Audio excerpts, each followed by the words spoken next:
요한복음 12장 1절에서 8절 말씀을 통해서 예수를 위한 잔치라는 제목으로 하나님 말씀 함께 나누겠습니다. 오늘은 종려주일이죠.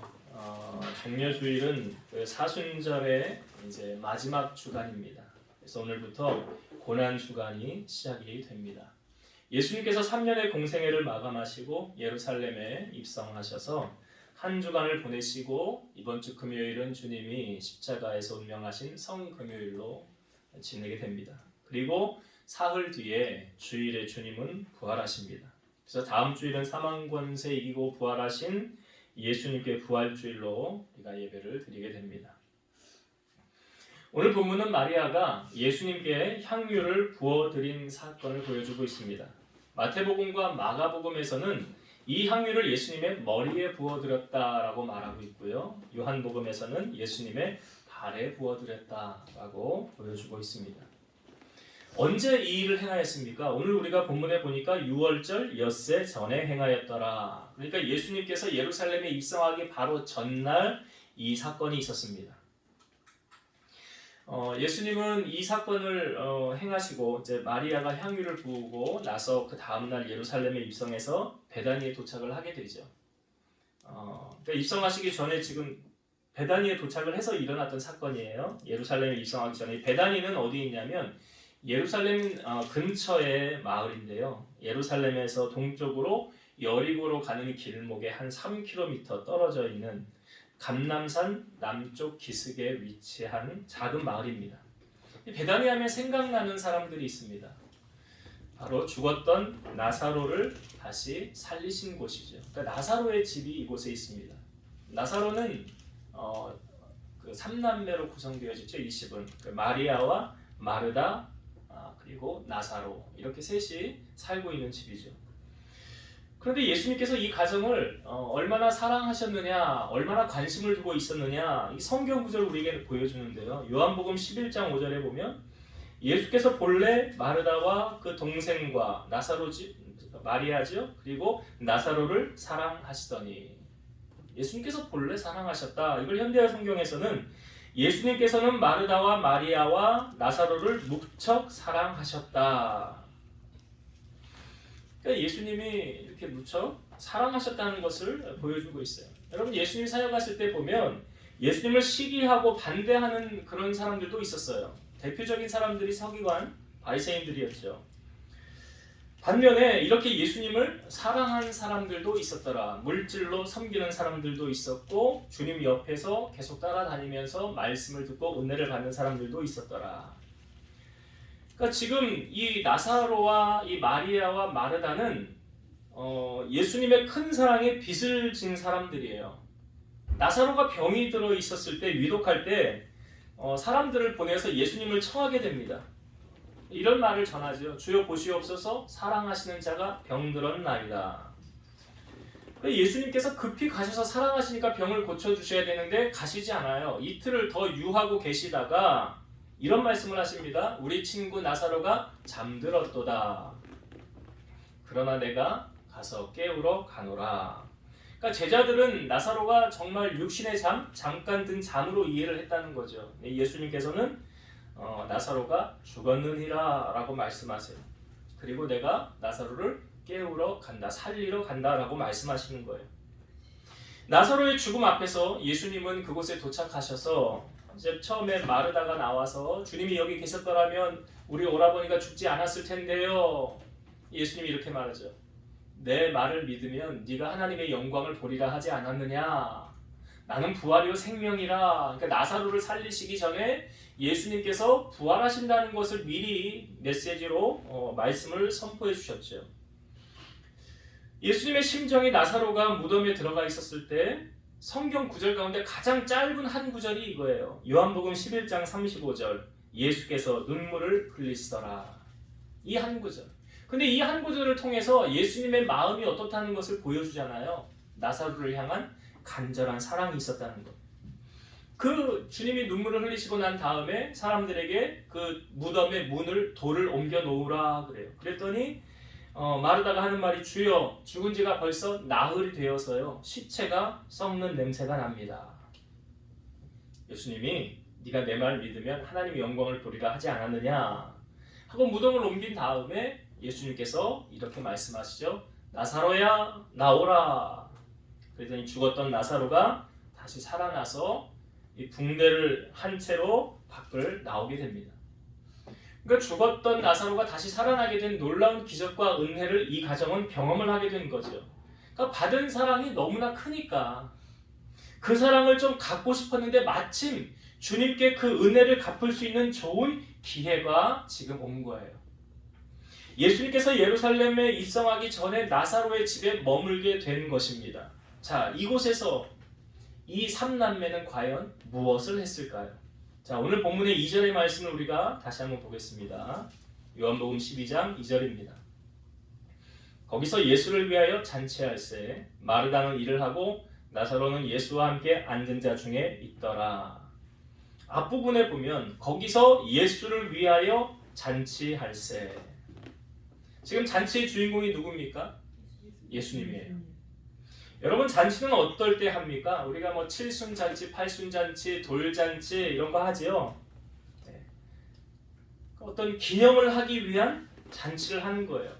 그런데 그 잔치를 지금 예수님을 주인공으로 모시고 잔치를 하는데 이 잔치를 행한다, 행사를 한다라는 것이 쉽지가 않아요. 그에 따르는 시간과 비용, 뭐 또 홍보도 해야 되고 준비할 것이 한두 가지가 아니에요. 다시 말씀드리면 이것은 마음이 없으면 절대 할 수 없는 거예요. 그러니까 예수님을 향한 감사와 사랑의 마음이 예수님을 향한 잔치로 지금 연결이 되어지는 거예요. 이들이 지금 예수님께 빚을 진 것을 지금 갚기 위해서 너무나 큰 사랑을 덧입어서 나도 주님께 사랑을 좀 표현해야 되겠다 하는 마음의 심정으로 예수님을 주인공으로 모시고 잔치하는 거 아닙니까? 그렇다고 한다면 우리는 주님께 빚진 것이 있습니까? 없습니까? 우리는 주님께 받은 사랑이 있습니까? 없습니까? 우리는 주님께 받은 사랑이 너무나도 많지 않을까요? 그러면 우리도 예수님을 우리의 삶의 주인으로 모시고 그분을 위한 잔치를 우리가 행하여야 되지 않을까요? 그럼 예수님을 위한 잔치가 우리가 지금 오늘날에 살고 있는 이 시대 속에 정말 주님을 위한 잔치를 우리가 벌리고 싶다라고 한다면 그 잔치는 무엇이 될까요? 바로 예배입니다. 예배는 우리의 모든 정성을 모아 가장 가치 있는 행위를 하나님께 행하는 거예요. 예배가 영어로 worship이잖아요. 월스라는 가치와 쉽이라는 신분, 그러니까 존경과 존귀를 받을 만한 가치가 있는 존재에게 드리는 행위가 예배인데요. 제가 설교를 준비하면서 우리 잘 아시지만 예배에 대한 정의를 제가 다시 한번 살펴보았어요. 제가 예배란 이런 거다라고 알려주는데 읽어볼게. 한번 잘 들어보세요. 유일한 예배 대상인 하나님을 의식하며 전 인격에서 우러나오는 경외심을 가지고 경배하고 하나님의 높으심과 그 은총을 찬양하며 섬기는 거룩한 행위로서 구속의 은혜를 받은 자가 그 은총에 대한 응답으로 감사하고 경배하며 하나님의 말씀을 듣고 그의 임재를 경험하며 그를 찬양하고 기쁘시게 하는 행위이며 중생한 신자가 하나님께 기도와 찬양, 신앙 고백, 뜻과 정성이 담긴 헌신과 감사의 예물을 통해 하나님께 존귀와 영광을 돌리는 행위이며 하나님을 두렵고 떨림으로 경배하며 섬기며 봉사하는 행위이다. 이게 예배래요. 이게 예배래요. 제가 그냥 한번 읽었는데 그냥 훅 읽고 그냥 지나쳐서 무슨 말인가 잘 이해가 안 될 수도 있는데요. 그러니까 살아계신 하나님을 정말 지극한 정성을 다해서 온전히 높여드리는 행위가 뭐라? 예배예요. 예배는 주님을 주인공으로 모시고 잔치하는 거예요. 그분 높여드리고 그분을 기쁘시게 하고 예배는 하나님의 목전에서 예수님 앞에서 드리는 최고의 가치가 무엇이냐? 예배예요. 날 위해 고난당하시고 십자가 지시고 생명을 내어주신 주님께 내 삶의 최고의 가치로 경배드리며 높여드리는 예배로 예수님의 잔치가 되도록 우리는 힘써야 될 줄로 믿습니다. 주님이 기뻐 받으시는 그 예배가 뭐라고요? 바로 주님을 위한 잔치예요. 예수님을 위한 잔치가 바로 무엇이냐? 우리의 예배다. 여러분, 예배는 그런 마음으로 하나님 앞에 드려야 되는 거예요. 자, 예수님을 지금 모셔놓고 잔치를 벌이고 있습니다. 이 삼남매는 지금 무엇을 하고 있습니까? 나사로는 예수님과 지금 함께 있죠. 그러니까 손님이 왔을 때 그냥 혼자 멀뚱멀뚱 앉아있게 두면 그건 예의가 아니잖아요. 그렇죠. 그러니까 왔으니까 뭐 이렇게 담소를 나누고 이야기를 할 수 있는 그 나사로가 지금 그 역할을 예수님과 하고 있고요. 그 다음에 마르다는 예수님을 이제 집에 모셨으니까 대접을 해야 될 거 아니에요. 여기 성경에 보니까 마르다는 일을 하고 그랬어요. 근데 이 전에 누가복음의 말씀에도 보면 예수님이 나사로의 집을 방문한 적이 있습니다. 그렇죠? 그때도 마르다가 예수님을 집에 청한 거예요. 청한 사람이 마르다였어요. 예수님이 우리 집에 오는데 너무나 기뻤죠. 근데 주님을 모셔놓고 나 보니까 주님을 대접하는 일이 이제 바빠졌어요. 분주한 거죠. 그러니까 그 마음이 분주할 때 자기 동생 마리아는 뭘 하고 있습니까? 예수님 발밑에서 예수님이 하시는 말씀을 듣고 있었다는 거예요. 그러니까 나 지금 바빠서 이리저리 뛰고 막 발바닥에 불이 나서 바쁘게 다니는데 나를 내 동생이 도와주지 않은 거예요. 그러니까 예수님에게 가서 마르다가 뭐라고 말합니까? 마리아 너 일로 나와 이렇게 하면 예의가 없는 거니까 예수님에게 예수님 제가 지금 바쁜데요. 저기 마리아 좀 내보내서 나를 좀 도와주라고 하세요. 그랬더니 예수님이 그때 하셨던 말씀이 이거죠. 마르다야 마르다야 네가 많은 일로 염려하고 근심하나 몇 가지만 하든지 혹 한 가지만이라도 족하니라. 마리아는 이 좋은 편을 택하였으니 빼앗기지 아니하리라. 물론 마르다가 일을 하지 않았으면 그 대접할 게 없었겠지요. 그러나 주님의 말씀은 무엇에 어떤 것에 더 귀한 가치를 두고 있습니까? 말씀을 듣는 자리. 생명의 말씀을 듣는 자리. 그 자리를 주님은 더 귀하게 여기셨다는 거죠. 그 사건이 있었는데 오늘 본문에도 보니까 마르다는 일을 하고 있더라. 그러니까 뭐 일이 눈에 보이니까 안 할 수는 없었겠죠. 그리고 대접을 해야 되니까. 그런데 마리아는 뭘 하고 있었습니까? 자, 3절의 말씀을 봅시다. 3절. 마리아는 지극히 비싼 향유 곧 순전한 나드 한 근을 가져다가 예수의 발에 붓고 자기 머리털로 그의 발을 닦으니 향유 냄새가 집에 가득하더라. 마리아가 지금 비싼 향유를 가져다가 예수님의 발에 부었더라. 당시 손님이 이제 집에 오면 하인들이 이렇게 물을 떠와서 발을 씻어주는 문화가 있었잖아요. 예수님 집에 왔을 때 아마 그렇게 대접을 못 해줬던 것 같아요. 그래서 마리아가 그 역할로 이제 향유를 예수님의 발에 붓고 자기의 머리털로 예수님의 발을 닦았더라. 근데 여러분 지금 마리아가 예수님께 부은 이 향유의 값어치가 얼마인가 보니까 300데나리온이래요. 300데나리온. 그러니까 지금 사람이 하루 일해서 벌 수 있는 품삯이 1데나리온이라고 합니다. 1데나리온이 하루 품삯이에요. 근데 지금 마리아가 예수님께 드렸던 향유의 값어치는 300데나리온이에요. 다시 말씀드리면 300일 동안 일해서 벌어야 되는 금액의 가치 있는 것을 예수님에게 부어드렸더라. 이건 뭐 그냥 1년 연봉 정도 되지 않겠어요? 우리가 쉬는 날 빼고 나면. 근데 뭐 이거는 뭐 마리아가 시집 가려고 정말 모아놓았던 그 귀한 것이 아니었을까? 근데 마리아가 예수님에게 이 향유를 드렸을 때 이 성경에서 그는 이제 성경에서 마리아가 한 것을 이렇게 표현하고 있어요. 마가복음 14장 8절 보면 그는 힘을 다하여 내 몸에 향유를 부어 내 장례를 미리 준비하였느니라. 이게 예수님께서 하신 말씀이거든요. 마리아가 나에게 향유를 부은 사건이 그는 힘을 다하여 라는 표현을 하고 있어요. 힘을 다하여 향유를 부었더라. 제가 설교를 준비하면서 힘을 다하여 라는 이 구절이 딱 생각나는 사람이 있었어요. 혹시 여러분 누구 생각나는 사람 없습니까? 힘을 다하여 이 단어 하면 생각나는 사람. 성경에 똑같이 이 단어를 쓰고 있어요. 힘을 다하여. 자, 힘을 다하여라는 건 정성과 온 정열을 다 쏟은 거 아닙니까? 여러분 다윗이요. 통일 왕국을 이루고 법궤를 옮길 때 아미나답의 집에서 법궤가 나오죠. 20년 동안 있었어요. 그 아미나답의 아들 우사와 아요가 수레에다 법궤를 싣고 이동을 합니다. 근데 나곤이라는 사람의 타작 마당에서 타작을 치니까 소가 뛰는 거예요. 뒤에서 우사가 이 법궤 떨어지면 안 되잖아요. 손으로 받쳤어요. 떨어지지 않게 받친 거예요. 인간의 눈으로 보면 잘한 거 아닙니까? 내버려 뒀으면 법궤 망가질 수도 있잖아요. 손으로 바쳤어요. 근데 그 사건을 보고 하나님 뭐라고 하십니까? 웃사가 하나님께 범죄함으로 하나님이 그를 치시니 그가 거기서 죽으니라. 거기서 죽었어요.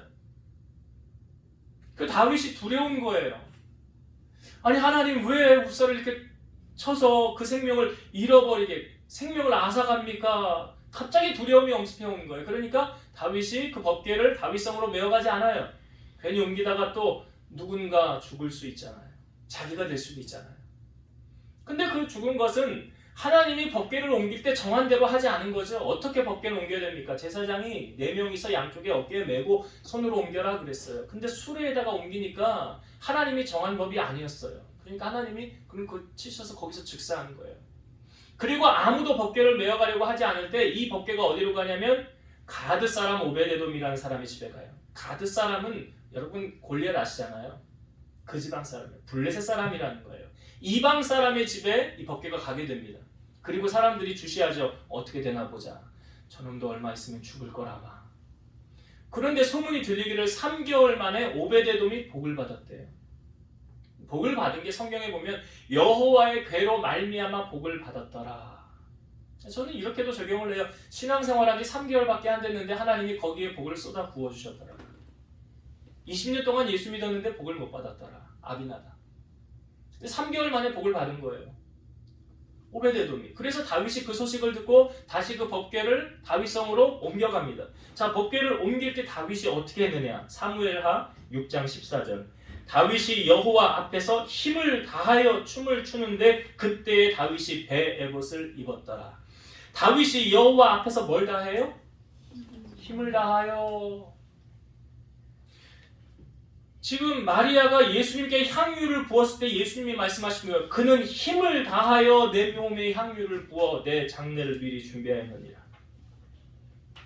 여러분 하나님을 사랑하면 힘을 다하게 됩니다. 하나님을 사랑하면 정성을 다하게 됩니다. 하나님을 사랑하면 마음을 다하게 됩니다. 오늘 우리의 예배는 예수님을 위한 이 잔치에 우리는 정말 힘을 다하고 있는가? 우리 자신을 돌아봐야 돼요. 나는 정말 힘을 다하고 있는가? 우리가 뭐 이런 일은 별로 없겠지만 대통령과 약속이 잡혀 있다고 가정해 봅시다. 어떻게 여러분 준비하세요? 대통령과의 약속이 내일이야. 그럼 전날부터 의상부터 헤어부터 뭐 시간 약속부터 어떤 스케줄로 다 준비하지 않을까요? 하물며 천지 만물을 창조하시고 생사화복을 주관하시는 하나님 앞에 우리가 예배할 때 우리는 정말 힘을 다하여 임하고 있는가? 여러분 하나님을 의식하지 않는 사람, 그러니까 하나님이 보이지 않기 때문에 대충 하는 사람들은 하나님을 의식하지 않아요. 하나님을 의식한다는 것은 하나님께 최선을 다한다는 거예요. 왜 최선을 다합니까? 그 하나님의 손 안에서 결정되어지는 모든 것을 알기 때문에 그래요. 인간관계, 재물, 부와 귀, 높은 자리, 낮은 자리, 건강, 권력, 그 모든 것이 어디에서 결정됩니까? 하나님의 손 안에서. 그것을 아는 사람은 하나님 앞에 하나님을 경외할 수밖에 없죠. 하나님 앞에 엎드릴 수밖에 없어요. 그 살아계신 하나님을 안다고 한다면. 오늘 우리의 예배가 정말 이 마리아가 주님을 위해 힘을 다한 것처럼 다윗이 법궤를 옮길 때 힘을 다한 것처럼 그런 예배로 하나님 앞에 영광을 올려드리는 성도님들 되시기를 주의 이름으로 축원드립니다. 마리아가 이제 향유를 부어드렸어요. 그 부어드린 사건에 대해서 두 가지로 반응이 지금 엇갈리고 있어요. 똑같은 한 가지 사건 속에 평가가 두 가지로 나뉘어지고 있는데, 자, 그 중에 대표적인 사람 가룟 유다가 이렇게 말합니다. 이 향유를 어찌하여 300데나리온에 팔아 가난한 자들에게 주지 아니하였느냐. 이렇게 말은 했지만 성경의 실상은 그는 가난한 사람들을 생각한 게 아니래요. 돈괴를 맡고 거기에 넣는 것을 훔쳐가는 사람이래요. 가룟 유다는. 돈괴를 맡았다는 게 뭐냐면 예수님과 다닐 때 12제자 가운데 제정받던 사람이라는 거예요. 돈 관리했다는 사람이라는 거예요. 그런데 예수님은 뭐라고 말씀하십니까? 너희가 어찌하여 이 여자를 괴롭게 하느냐? 그가 내게 좋은 일을 하였느니라. 이 여자가 내 몸에 향유를 부은 것은 내 장례를 위하여 함이니라. 그러니까 예수님은 지금 이제 내일 예루살렘에 입성하시는 거거든요. 그게 종려주일이에요. 그러니까 종려주일 하루 전날 있었던 거예요. 예수님은 예루살렘에 입성하시면서 어떤 생각, 어떤 각오를 하고 있습니까? 내가 이제 십자가에 달려서 죽어야 되는 것을 주님은 알고 계세요. 그런데 예수님이 예루살렘에 가서 십자가에서 달려서 죽을 것을 예수님 주변에 있는 그 누군가 아는 사람이 있을까요? 없을까요? 없어요. 그런데 마치 마리아가 예수님이 십자가 지고 죽을 것을 아는 것처럼 그 당시의 문화 풍습은 뭐냐면 사람이 죽으면 향유를 발라서 그 시체를 이렇게 하는 그런 풍습이 있었어요. 그러니까 꼭 그것을 마치 마리아는 아는 것처럼 행하는 거 아닙니까? 그러니까 예수님 뭐라고 그래요? 마리아가 좋은 일을 행하였다. 그는 나의 장례를 미리 준비한 사람이었다. 다른 사람은 이 사건에 대해서 그 말에 이해를 못하죠. 오직 예수님만 아시는 거예요. 근데 예수님은 마리아가 내게 착한 일을 했다라고 말하는 거예요. 유다를 비롯한 다른 어떤 제자들, 성경에 보니까 어떤 사람들, 제자들도 보고 분개했더라. 뭐라고요? 왜 향유를 허비하느냐? 예수님 말고는 다 지금 마리아에게 비난의 화살을 쏟아내고 있어요. 여러분, 우리가 교회에 헌금을 드리는 것 할 때 혹 이런 소리를 하는 사람들 있습니까? 너 뭔 그렇게 헌금을 많이 하냐? 뭘 그렇게 많이 하냐? 비난과 똑같은 그런 소리를. 근데 뭐 사실 많다는 기준은 개인마다 틀리지만 뭐 과부의 두 동전은 생활비 전부였으니까 주님이 가장 많이 했다고 했지만 정말 우리가 나의 뭐 1년치 정도의 연봉을 하나님 앞에 드렸더라고 한다면 그거 정말 많은 거죠. 적은 게 아니에요. 그러니까 예수님은 마리아에게 지금 칭찬을 한 거죠. 좋은 일을 했다고. 근데 여러분, 마리아가 만약 다른 사람의 눈치를 봤다고 한다면 못했을 것 같아요, 저는. 그리고 혹시라도 돈이 아깝다라는 생각이 했다면 나 이거 모아놨다가 시집갈 때 써야 되는데 그런 생각이 앞섰더라고 하면 못했을 거예요. 근데 저는 마리아를 보면서 그의 시각에 들어온 것은 오직 예수님밖에 없었구나. 오직 누구만 보여요? 예수님만 보이는 거 마리아는 지금. 여러분, 우리의 신앙생활 사람 보고 합니까? 예수님 보고 합니까? 여러분들의 시선은 누구를 의식합니까? 우리가 하나님께 복 받기를 원하죠. 하나님도 우리에게 복 주시기를 원해요. 잘 되길 원해요. 우리가 하나님께 복을 받기 위해서는 말씀대로 살아야 돼요. 누가복음 6장 38절 보면 주라 그리하면 너희에게 줄 것이니 곧 후히 되어 누르고 흔들어 넘치도록 하여 너희에게 안겨주리라. 너희가 헤아리는 그 헤아림으로 너희도 헤아림을 도로 받을 것입니다. 주라. 누가 갚아주신대요? 하나님이 갚아주신대요. 근데 네가 만약 잔머리 쓰면 이게 헤아리는 게 잔머리 쓰는 거예요. 네가 헤아리면 나도 헤아리거든. 마태복음 7장 12절 그러므로 무엇이든지 남에게 대접을 받고자 하는 대로 너희도 남을 대접하라. 이것이 율법이요 선지자니라. 이 말씀은 앞부분에 기도와 관련된 말씀이라는 거 우리가 나누었었죠. 근데 여기 남에다가 하나님을 딱 넣으면 그냥 해석이 아주 자연스러워져요. 그러므로 무엇이든지 하나님에게 대접을 받고자 하는 대로 너희도 하나님을 대접하라. 이것이 율법이요 선지자니라. 여러분, 하나님께 드리는 것이 아깝다면 혹시 하나님도 우리에게 주는 것을 아까워하시지는 않을까요? 고린도후서 9장 6절에서 7절 이것이 곧 적게 심는 자는 적게 거두고 많이 심는 자는 많이 거둔다 하는 말이로다. 각각 그 마음에 정한 대로 할 것이요 인색함으로나 억지로 하지 말지니 하나님은 즐겨내는 자를 사랑하시느니라. 제가 가만히 보니까 하나님이 뭐가 없어서 달라고 하시는 분이 아니세요. 그렇잖아요. 지금 예수님께서 마리아에게 야 너 향유 모아놓은 거 있지? 너 그거 나에게 버라. 너 그게 나에게 복받는 비결이다. 주님이 그러셨나요? 아니에요. 주님 그런 분 아니세요. 주님 그렇게 쪼잔한 분이 아니시라고요. 뭐 내가 너 뭐 필요하거든 너 그거 나한테 줘야 될 것 같아. 절대로 그러시지 않아요. 주님은 우리의 마음이 동해서 움직여서 내가 스스로 알아서 자원해서 할 때까지 기다리시죠. 갈라디아서 6장 7절 스스로 속이지 말라. 하나님은 업신여김을 받지 아니하시나니 사람이 무엇으로 심든지 그대로 거두리라. 지금 마리아가 예수님에게 향유를 부은 게 어떤 조건이나 뭘 바라고 한 거 절대 아니라는 거죠. 그냥 단지 뭐예요? 주의 은혜가 너무 감사해서, 주님의 그 사랑이 너무 커서 내가 그동안 갚을 길이 없었는데 이렇게 갚을 기회를 주셨으니 너무 감사합니다 해서 행한 거잖아요. 그런데 그 사건을 통해서 예수님은 칭찬하고 잘했다고 했는데 주변 사람들의 반응은 냉랭해요. 분개했어요. 화까지 냈어요. 왜 그렇게 했냐고, 허비하냐고 그랬어요. 여러분, 주님에게 행하는 그 모든 것은 주님이 다 기억하고 갚아주십니다. 그러니까 우리가 사람을 의식하고 사람을 바라보면서 하는 것이 아니라 신앙생활은 오직 주님 바라보고 하는 거예요. 주님에게 인정받는 것보다 더 귀한 거 없잖아요. 자, 마리아가 이렇게 향유를 부은 사건에 대해서 주님께서 이제 요한복음엔 기록되어져 있지 않지만 마태복음, 마가복음에서는 주님이 이 말씀을 덧붙이셨어요. 온 천하에 어디서든지 복음이 전파되는 곳에는 이 여자가 행한 일도 말하여 그를 기억하리라. 온 천하에 복음이 전파되는 곳에는 이 여인의 행한 일도 기억되게 되리라. 그러니까 복음이 들려지는 곳마다 마리아 이야기가 같이 전해질 것이니라. 그러니까 복음과 마리아의 향유 사건이 같이 간다는 거잖아요. 여러분, 인생을 살면서 예수님이 기억해 주는 사람, 저는 참 복된 자라고 생각해요. 오늘 복음이 울려 퍼지는 그곳에, 여러분, 복음이 어디서 울려 퍼집니까? 저는 교회라고 생각하거든요. 물론 가정에서도 가정 재단을 쌓고 사업장에서도 재단을 쌓으며 복음이 울려 퍼지지만 가장 복음이 많이 울려 퍼지는 곳은 성전, 바로 하나님의 집이에요.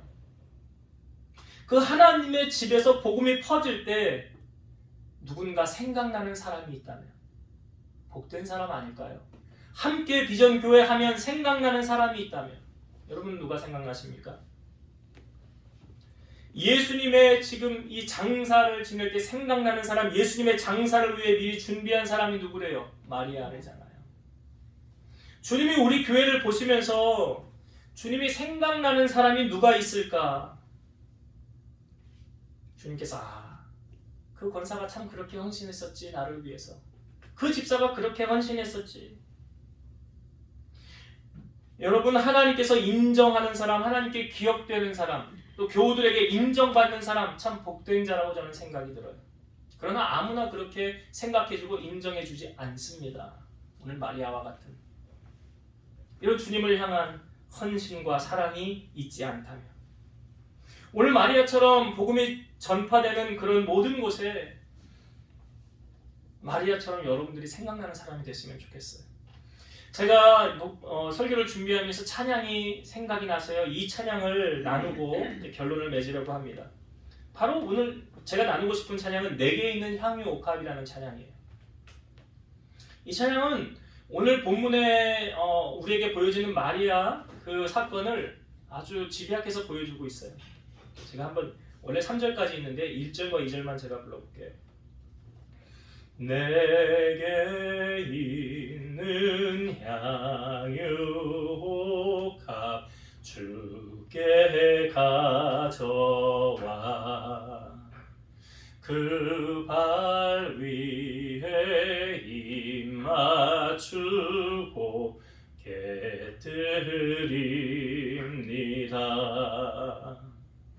나를 위해 험한 산길 오르신 그 발, 걸음마다 크신 사랑 새겨놓았네. 내게 있는 향유 옥합 주께 가져와 그 발 위에 입 맞추고 깨뜨립니다.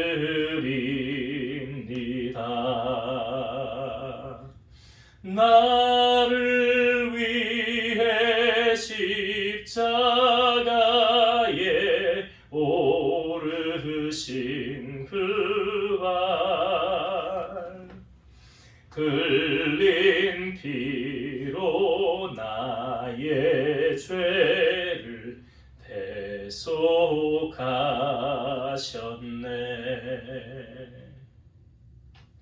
바로 마리아가 주님께 부어드린 향유를 기억하면서 만든 찬양이었습니다.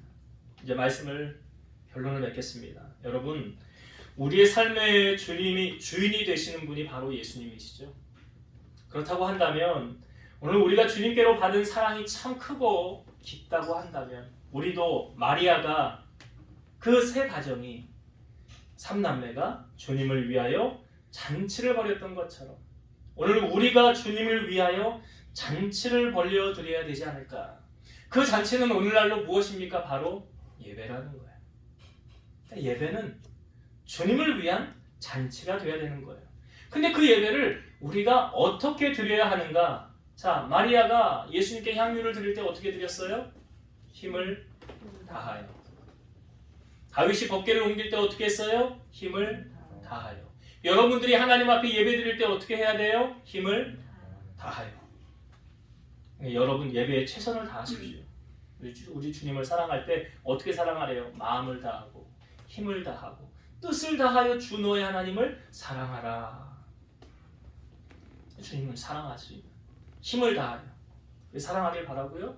향유를 부어 드렸을 때 사람들의 평가와 예수님의 평가가 달랐지요. 사람들은 마리아를 향하여 화를 내면서 비난했어요. 왜 그렇게 하냐고. 왜 그렇게 옳지 않은 일을 하냐고 비난했어요. 그러나 예수님은 어떻게 했습니까? 그는 잘하였다고 그러잖아요.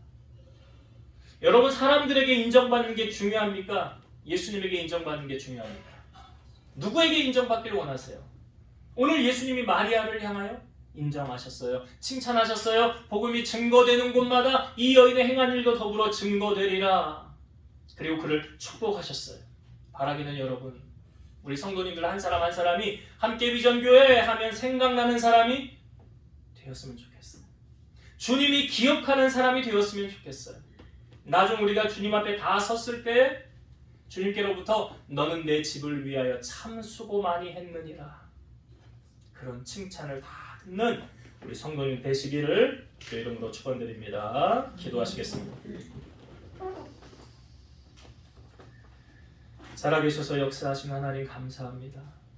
예수님께서 예루살렘에 입성하시기 전날 마리아와 마르다, 나사로는 주님을 위한 잔치를 벌였습니다. 그들은 주님께 너무나 큰 사랑을 받아서 그 사랑에 보답하고 싶어서 예수님을 주인공으로 모신 잔치를 벌였습니다. 그 잔치를 벌이고 마리아는 자기에게 있는 향유옥합을 주님 앞에 부어드렸습니다. 사람들은 비난했습니다. 왜 허비하냐고 할 때 예수님은 마리아를 칭찬하시고 복음이 전파되는 곳마다 이 여인의 행한 일도 더불어 증거되리라고 하였습니다. 오늘 우리가 주님 앞에 예배할 때 힘을 다한 예배, 정성을 다한 예배로 주님의 마음에 감동을 주게 하시고 무엇보다 주님께로부터 인정받아 칭찬받아 나중에 주님 앞에 섰을 때 잘했다 인정받는 믿음의 일꾼들이 다 되게 하여 주옵소서. 예수님 이름으로 감사하며 기도드리옵나이다. 아멘.